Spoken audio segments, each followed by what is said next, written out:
Abu Simbel was reawakened in the early 19th century as European explorers, drawn by the promise of gold-filled tombs, celebrity, and fortune beyond imagination, began pushing ever further up the Nile. Rumors of undisturbed temples and pharaohs buried with incredible wealth were whispered among their ranks. Johann Ludwig Burckhardt was one of the first to venture up the Nile as far as the lower Nubia. What he found was beyond anyone's expectations. In 1813, Burckhardt's tired party came across a rocky mountainside and saw to their astonishment a colossal stone head protruding from the sand at the riverbank. This was the entrance to Abu Simbel, the legendary sanctuary of Ramses II. Beside it, a temple to his bride and queen, Nefertari.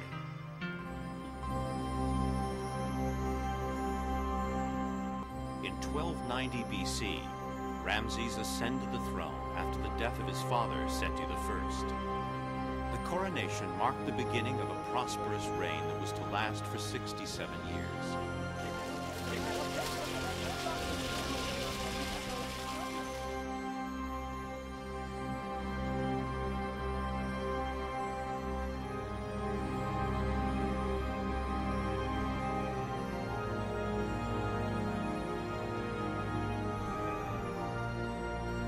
Beyond the entranceway, with its huge columns and the four colossal statues of himself, is a large nave supported by pillars, each of which is fronted by a statue of Ramses in the posture of Osiris, the god of the underworld.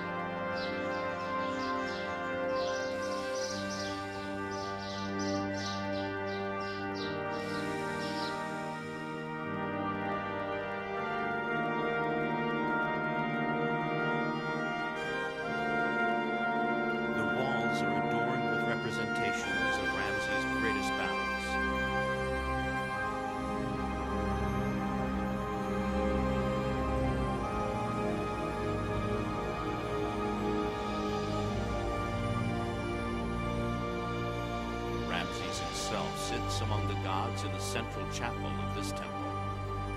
The concept of the god king was well established in ancient Egypt, and it is certainly something that Ramses seems to have been at pains to impress upon his people.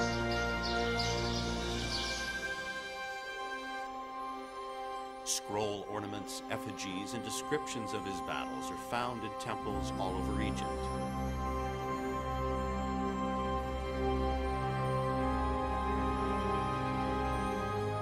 Colossal statues representing him still stand in Thebes, Luxor, and Karnak.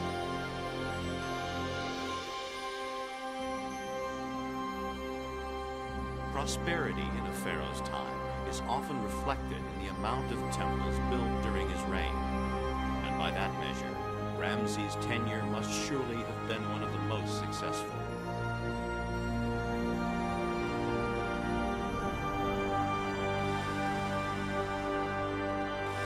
Ramses' sanctuary was built so that twice a year the first rays of the morning sun would reach the central chapel and illuminate the entire sanctuary.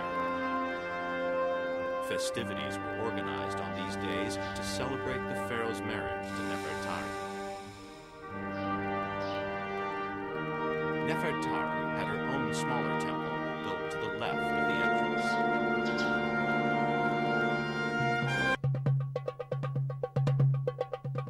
During the construction of the Aswan Dam, the surrounding area was flooded.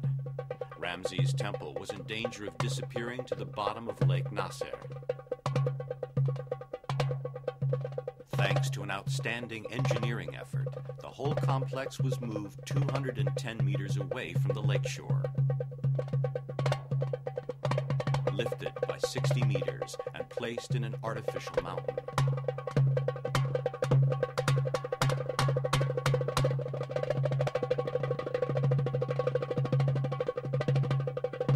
Ramses II can now sleep safely for centuries to come.